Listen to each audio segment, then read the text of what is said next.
Hello दोस्तों, मैं अनूप कुमार श्रीवास्तव स्वागत करता हूं आपके अपनी क्लास में। तो चलिए बच्चे, हम विश्व के प्रादेशिक भूगोल को पढ़ रहे थे, उसी क्लास को हम आगे बढ़ाते हैं। तो देखिए, हमने यूरोप वगैरह सबको कर लिया था।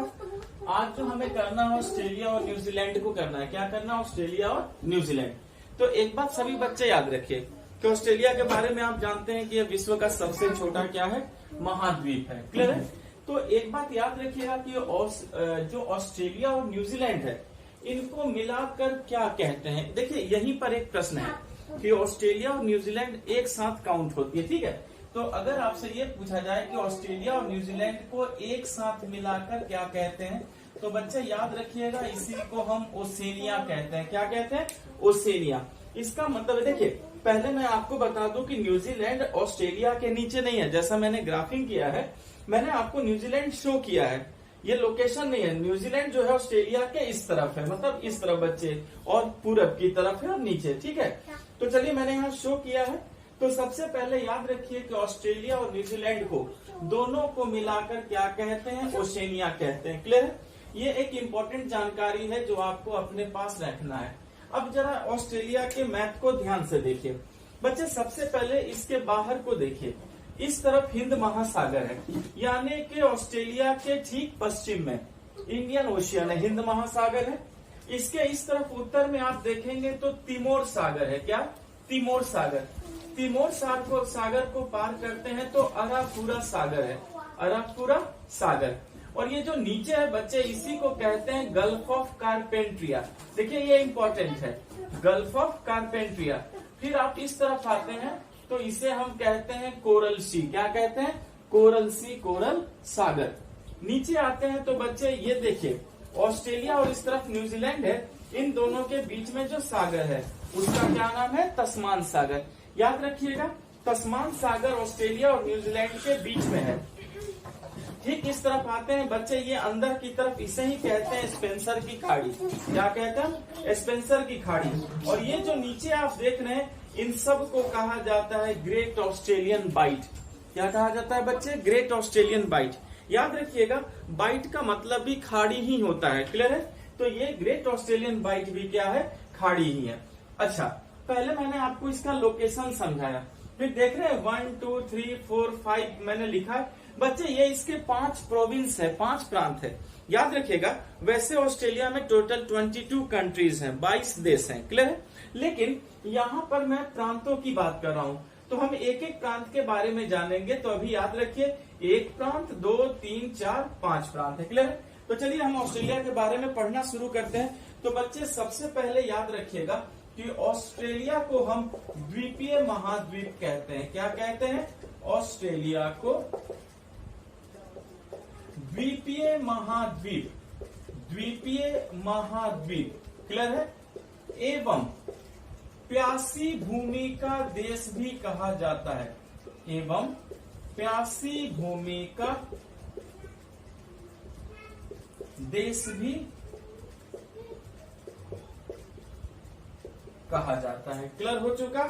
तो चलिए, हमने यहाँ पहले देख लिया कि ऑस्ट्रेलिया को क्या कहते हैं। हम ऑस्ट्रेलिया को द्वीपीय महाद्वीप भी कहते हैं और ऑस्ट्रेलिया को ही हम क्या कहते हैं? प्यासी भूमि का देश भी कहते हैं। यानी कि ऑस्ट्रेलिया एक द्वीप है, क्योंकि बच्चे चारों तरफ से ये सागर से घिरा हुआ है। अगर आप इधर देखेंगे तो इंडियन ओशियन है, इस तरफ भी सागर है, और इस तरफ बच्चे अगर आप केयर कीजिएगा तो इस तरफ पूरा का पूरा प्रशांत महासागर है, पैसिफिक ओशियन है। देखिए, पीओ का मतलब क्या हो गया? Pacific ocean. तो इस तरफ पैसिफिक ओशियन है, इस तरफ पूरी साउथ ओशियन बच्चे पड़ी हुई है। इसीलिए ऑस्ट्रेलिया को हम द्वीपीय महाद्वीप एवं प्यासी भूमि का देश कहते हैं। अब देखिए, इसे प्यासी भूमि का देश क्यों कहते हैं? इसलिए क्योंकि ऑस्ट्रेलिया जो है बच्चे, विश्व का दूसरा सबसे बड़ा मरुस्थल है इसके पास। विश्व का दूसरा सबसे बड़ा मरुस्थल, विश्व का दूसरा सबसे बड़ा मरुस्थल है। इसका मतलब है कि जो ऑस्ट्रेलिया का डेजर्ट है, हम ऑस्ट्रेलिया के डेजर्ट को ही क्या कहते हैं? विश्व का दूसरा सबसे बड़ा मरुस्थल कहते हैं, विश्व का दूसरा सबसे बड़ा डेजर्ट। क्योंकि बच्चे यहाँ तरह तरह के डेजर्ट हैं। जैसे मैं आपको कुछ डेजर्ट का नाम बता देता हूँ। जैसे बच्चे जिप्सन डेजर्ट, जैसे कुछ डेजर्ट का आप नाम भी जान लीजिए, ताकि अगर कभी क्वेश्चन आए तो हमें परेशानी नहीं हो। Gibson desert, great Victoria desert, देखना है बच्चे, याद रखना है, गिब्सन मरुस्थल, ग्रेट विक्टोरिया मरुस्थल, फिर ग्रेट सैंडी मरुस्थल। उसी तरह क्या है बच्चे, ग्रेट सैंडी मरुस्थल, ग्रेट सैंडी मरुस्थल, सिम्पसन मरुस्थल। इतने सारे डेजर्ट हैं, इससे हमें पता चलता है कि वाकई ऑस्ट्रेलिया जो है बच्चे ये विश्व का क्या है, दूसरा सबसे बड़ा डेजर्ट एरिया है। क्लियर हो चुका। उसी तरह हम देख सकते हैं कि फिर एक बच्चे तनामी डेजर्ट, तानामी मरुस्थल एक्सेट्रा। तो इतने सारे इंपॉर्टेंट मरुस्थल है। तो याद रखिएगा कि विश्व का दूसरा सबसे बड़ा मरुस्थल ऑस्ट्रेलिया में ही है, Gibson, great Victoria, great Sandy, Simpson, Tanami. इसकी वजह से बच्चे हम इसे प्यासी भूमि का देश भी कहते हैं। इसका मतलब है कि यहाँ वर्षा जो है बहुत ही क्या है, कम है। अच्छा, फिर एक बात याद रखिएगा, जो मकर रेखा है, तो याद रखना है हमें कि मकर रेखा जो है बच्चे वो इस महाद्वीप के क्या है, बीचों बीच से निकलती है। क्लियर है। तो मैं आपको ये भी बता दूं कि मकर रेखा ऑस्ट्रेलिया से गुजरती है, मकर रेखा ऑस्ट्रेलिया से गुजरती है, मकर रेखा ऑस्ट्रेलिया से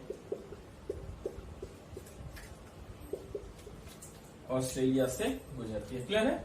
तो हमने ये भी देख लिया कि जो मकर रेखा है वो कहां से गुजर रही है, वो ऑस्ट्रेलिया से गुजर रही है।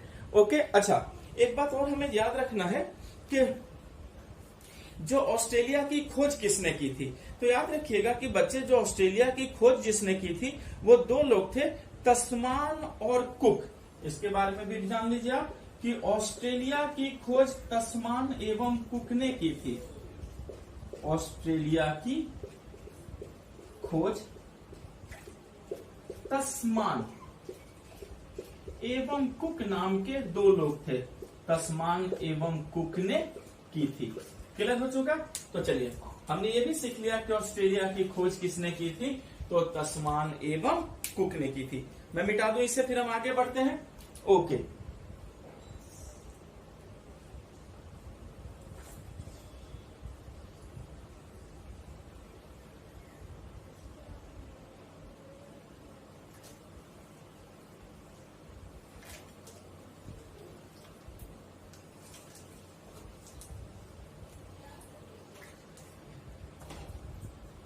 अब ऑस्ट्रेलिया और न्यूजीलैंड के मूल निवासी कौन है, थोड़ा इस बात को भी याद रखना है बच्चे। याद रखिएगा कि ऑस्ट्रेलिया और न्यूजीलैंड में थोड़ा एक बात हम लोग और जान ले बच्चे, ये बहुत इंपॉर्टेंट मैं बात बता, एक बात याद रखिएगा, ये दोनों को हम जनरली हमेशा साथ काउंट करते हैं। ठीक है। तो ऑस्ट्रेलिया एवं न्यूजीलैंड की, ऑस्ट्रेलिया एवं न्यूजीलैंड की 99% आबादी, ऑस्ट्रेलिया एवं न्यूजीलैंड की 99% आबादी जो है बच्चे वो यूरोपीय है। क्या है, वो यूरोपीय। इस बात को याद रखिएगा कि ऑस्ट्रेलिया और न्यूजीलैंड की अगर हम देखा जाए तो एक साथ देखेंगे तो 99% आबादी किसकी है बच्चे, यूरोपियन लोगों की है। और 1% मूल निवासी हैं, 1% क्या है बच्चे, मूल निवासी हैं, जिन्हें क्या कहा गया है, माओरी कहा गया है। क्या कहते हैं बच्चे, माओरी कहते हैं। ये बहुत इंपॉर्टेंट है, इस बात को याद रखिएगा कि ऑस्ट्रेलिया और न्यूजीलैंड की 99% आबादी यूरोपीय लोगों की है और 1% आबादी मूल निवासी है, और इन मूल निवासियों को क्या कहा गया है, माओरी कहा गया है। ठीक है। अच्छा, फिर एक और इम्पोर्टेंट बात मैं बता दूं आपको कि ऑस्ट्रेलिया में एक आदिम जनजाति एबोर्जिनस भी है बच्चे, एक आदिम जनजाति एबोर्जिनस पाई जाती है, एबोर्जिनस क्या है, पाई जाती है। क्लियर है। अब ये जो एबोर्जिनस है बच्चे, इस एबोर्जिनस के बारे में जान लीजिए, ये आदमखोर जनजाति है। ये कैसी जनजाति है, आदमखोर जनजाति। ये आदमी को भी क्या करते हैं, खा जाते हैं। तो ये याद रखिएगा कि ऑस्ट्रेलिया में एक आदम जनजाति भी पाई जाती है जिसका नाम एबोर्जिनस है, और ये जो एबोर्जिनस है बच्चे, ये जो है आदमखोर जनजाति है। लेकिन अभी हाल ही में अब इनकी स्थिति जो है पहले जैसी नहीं है। अब ये थोड़े लोगों के संपर्क में आकर हाईली सिविलाइज्ड भी हो रहे हैं, तो अब ये आदमखोर वाला जैसा काम नहीं करते। पर याद रखिएगा ये बहुत इंपॉर्टेंट है कि ऑस्ट्रेलिया की एक आदिम जनजाति है एबॉर्जिनस, जो कि आदमखोर जनजाति है और ये माओरी के साथ ही पाई जाती है। चलिए यहाँ तक हमने सीख लिया। ओके, फिर हम आगे बढ़े बच्चे ना। अब फिर याद रखना है कि ऑस्ट्रेलिया में एक पर्वत भी है बच्चे, इसके पूरब में। वो पर्वत का नाम क्या है? तो याद रखना है इसके पूरब में एक प्राचीनतम पर्वत, मतलब सबसे पुराना पर्वत, ठीक है बच्चे। इसके पूरब में प्राचीनतम पर्वत ग्रेट डिवाइडिंग रेंज है। ग्रेट डिवाइडिंग रेंज है। क्लियर हो चुका है? तो हमने देख लिया कि इसके पूरब में एक प्राचीनतम पर्वत है और उस प्राचीनतम पर्वत का क्या नाम है? Great dividing range. और आज ये जो ग्रेट डिवाइडिंग रेंज है बच्चे, ये अवशिष्ट मतलब बचे कुचे पर्वतों में बदल गया है। अगर ध्यान दीजिएगा तो आज ये जो ग्रेट डिवाइडिंग रेंज है ये कैसे पर्वत में नजर आता है बच्चे? ये बचे कुचे पर्वतों में नजर आता है, ठीक है। और चलिए मैं आपको ग्रेट डिवाइडिंग रेंज की पोजीशन भी बता देता हूँ। ग्रेट डिवाइडिंग रेंज कैसे है ये देखिए बच्चे, इस तरीके से ये ग्रेट डिवाइडिंग पूरा रेंज है, देख रहे हैं? यही है ग्रेट डिवाइडिंग रेंज। और ये कटा फटा टूटा हुआ बच्चे अवशिष्ट पर्वत है। क्लियर है ना? अब इसकी जो सबसे ऊंची चोटी है उसका क्या नाम है? माउंट कॉसियस्को। याद रखिएगा कि इसकी सबसे ऊंची चोटी माउंट कॉसियस्को है। और ये जो माउंट कॉसियस्को है ये ऑस्ट्रेलिया की ही क्या है? सबसे ऊंची चोटी है। क्लियर हो गया? तो फिर याद रखिएगा कि ऑस्ट्रेलिया की सबसे ऊंची चोटी, ऑस्ट्रेलिया की सबसे ऊंची चोटी माउंट कॉसियस्को है। क्लियर हो गया? तो याद रखिएगा कि ऑस्ट्रेलिया की जो सबसे ऊंची चोटी है बच्चे उसका क्या नाम है? माउंट कॉसियस्को उसका नाम है, जो कि 22-30 मीटर है। और उसकी पोजीशन कहां पर है? यहां पर है। ये देखिए मैं आपको कॉसियस्को बना देता हूं। ये देखिए बच्चे ये है कॉसियस्को, ठीक है। मैंने ब्लैक से बना दिया चोटी, कॉसियस की है। और इसकी अगर आप ऊंचाई की बात करेंगे तो इसकी ऊंचाई है 22-30 मीटर। क्लियर हो गया? तो चलिए हमने ये भी देख लिया कि ऑस्ट्रेलिया की जो सबसे ऊंची चोटी है वो माउंट कॉसियस्को है। और जो माउंट कॉसियस्को है वो ग्रेट डिवाइडिंग रेंज पर्वत पर स्थित है, जो कि प्राचीनतम पर्वत में काउंट होता है, अवशिष्ट पर्वत है। और ये ऑस्ट्रेलिया महाद्वीप के किस तरफ है? पूर्वी भाग में स्थित है।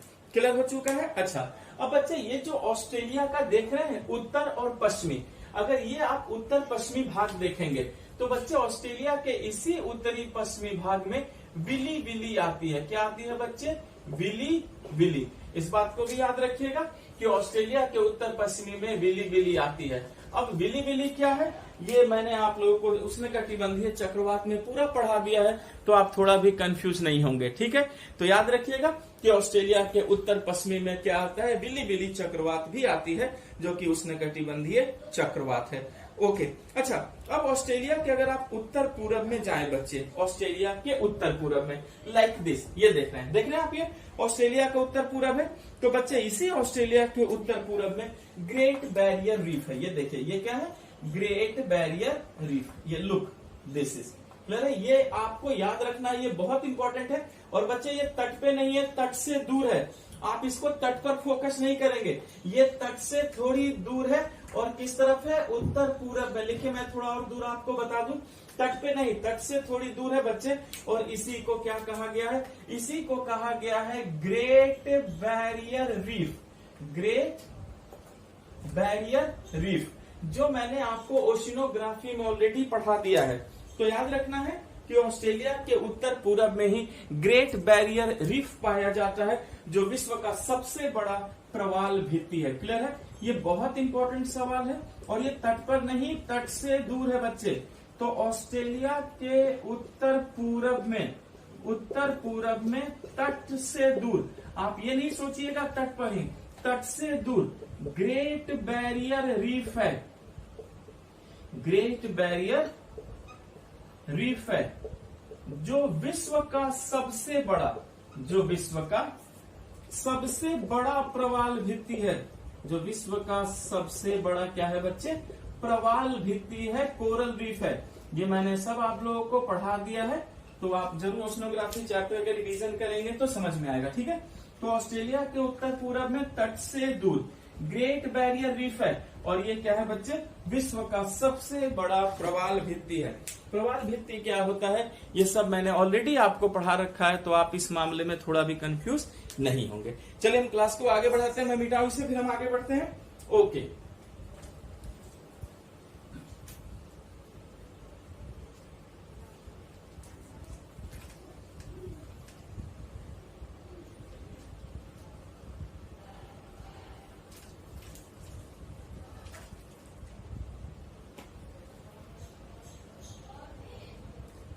अच्छा बच्चे याद रखिएगा कि ऑस्ट्रेलिया में एक आयर झील है। ये बहुत इंपॉर्टेंट बात मैं आपको बता रहा हूं बच्चे, ऑस्ट्रेलिया में क्या है, आयर झील।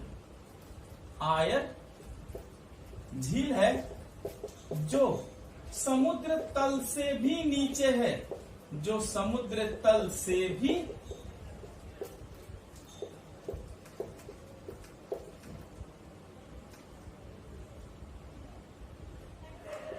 समुद्र तल से भी क्या है बच्चे, नीचे है। क्लियर है।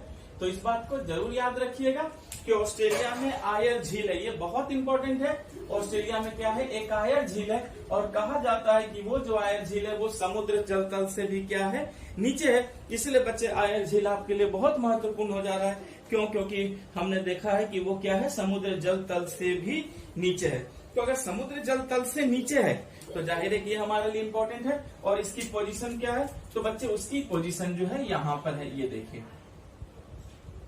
ये दिस इज, ये है बच्चे लेक आयर, देख रहे हैं,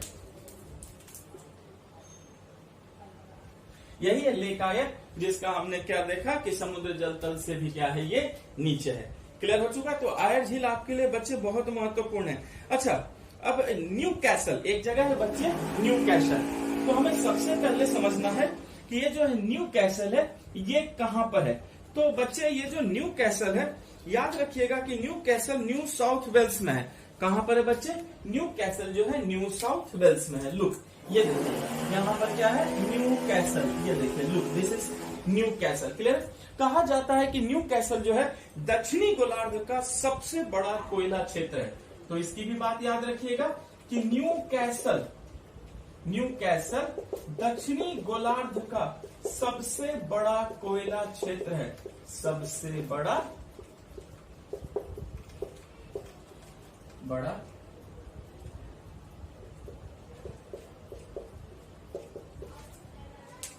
कोयला क्षेत्र। पूरी बात समझ में आ गई। तो न्यू कैसल दक्षिणी गोलार्ध का सबसे बड़ा कोयला क्षेत्र, ये आपके लिए इंपॉर्टेंट हो जाता है। अच्छा, हंटर घाटी भी बच्चे ऑस्ट्रेलिया में ही है। याद रखिएगा कि ऑस्ट्रेलिया में ही है हंटर घाटी।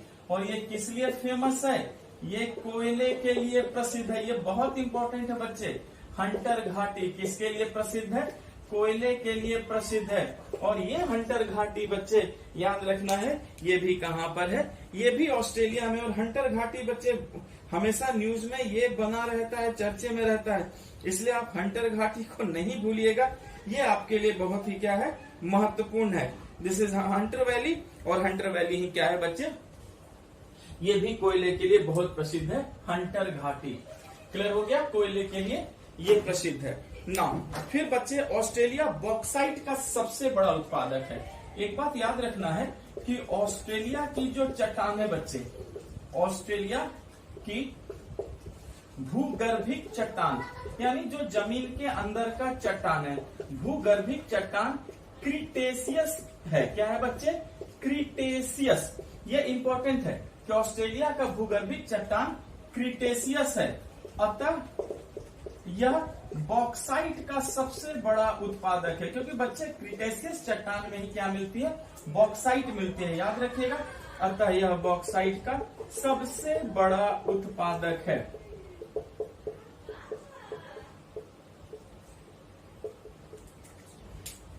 चलिए फिर से आते हैं कि ऑस्ट्रेलिया की भूगर्भिक जो चट्टान है वो क्रीटेशियस है, और ऑस्ट्रेलिया ही बच्चे विश्व में क्या है कि बॉक्साइट का सबसे बड़ा उत्पादक है। और इस बात को याद रखिएगा कि क्रिटेशियस चट्टान में बड़े पैमाने पर क्या मिलती है, बॉक्साइट मिलती है। इसलिए बच्चे ये क्रिटेशियस इसलिए फेमस है। और याद रखिएगा कि बॉक्साइट का सबसे बड़ा उत्पादक कौन हो गया, ऑस्ट्रेलिया हो गया। अच्छा, ऑस्ट्रेलिया में दो बच्चे पारंपरिक शहर है, याद रखिएगा कि ऑस्ट्रेलिया में दो पारंपरिक शहर है, एक को कहते हैं हम कालगुरली और दूसरों को कहते हैं कुलगारडी। कालगुरली और कुलगारडी, यहाँ देखिए बच्चे, कालगुरली और कुलगारडी, देख रहे हैं, कालगुरली कुलगारडी कहाँ पर है, ये 1 नंबर। अभी मैं सबके बारे में बताऊंगा बच्चे, तो सभी लोग याद रखिएगा, ये बहुत इंपॉर्टेंट बात हम अभी सीख रहे हैं कि कालगुरली और कुलगारडी, कुलगारडी सोने के लिए प्रसिद्ध है, गोल्ड बच्चे, ठीक है, सोने के लिए प्रसिद्ध है। ये बहुत इंपॉर्टेंट है, ये सारे इंपॉर्टेंट फीचर्स आपको यहाँ पर याद रखने हैं। कालगुरली और कुलगारडी किसके लिए प्रसिद्ध है बच्चे, गोल्ड के लिए, सोने के लिए बहुत ही क्या है, फेमस है। अच्छा, अब ऑस्ट्रेलिया का एक प्रांत है बच्चे, प्रोविंस है, जिसे हम विक्टोरिया कहते हैं। तो विक्टोरिया जो है लिग्नाइट कोयले का विशाल भंडार रखता है, याद रखेंगे, विक्टोरिया में, विक्टोरिया में लिग्नाइट कोयले का विशाल भंडार है, लिग्नाइट कोयले का विशाल भंडार है।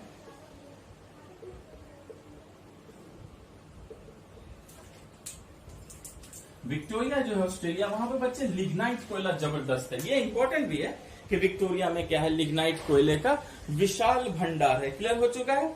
और विक्टोरिया क्या है, वो भी एक प्रांत ही है बच्चे इसका। तो मैं अभी आपको सब बताऊंगा कि मुझे अभी आपको एक एक सारी बातें बतानी है। क्लियर हो चुका है। विक्टोरिया यहाँ पर है बच्चे, ये देख लीजिए नीचे में है। चलिए, विक्टोरिया के बाद लिग्नाइट कोयले का विशाल भंडार है। अच्छा, तस्मानिया बच्चे, ये जो देख रहे हैं आप, ये ऑस्ट्रेलिया के ठीक नीचे इस क्षेत्र को ही तस्मानिया कहते हैं। क्या कहते हैं, तस्मानिया। ये देखिए बच्चे, भूलेंगे नहीं, ये ऑस्ट्रेलिया के नीचे क्या है, तस्मानिया है। और ऑस्ट्रेलिया और तस्मानिया के अंदर बच्चे देखिए मैंने एक स्ट्रेट बनाया है, ये एक स्ट्रेट है, देख रहे हैं, ये लाल जो है। तो हमें जानना है कि ये स्ट्रेट जो है जल संधि, ये कौन सी जल संधि है।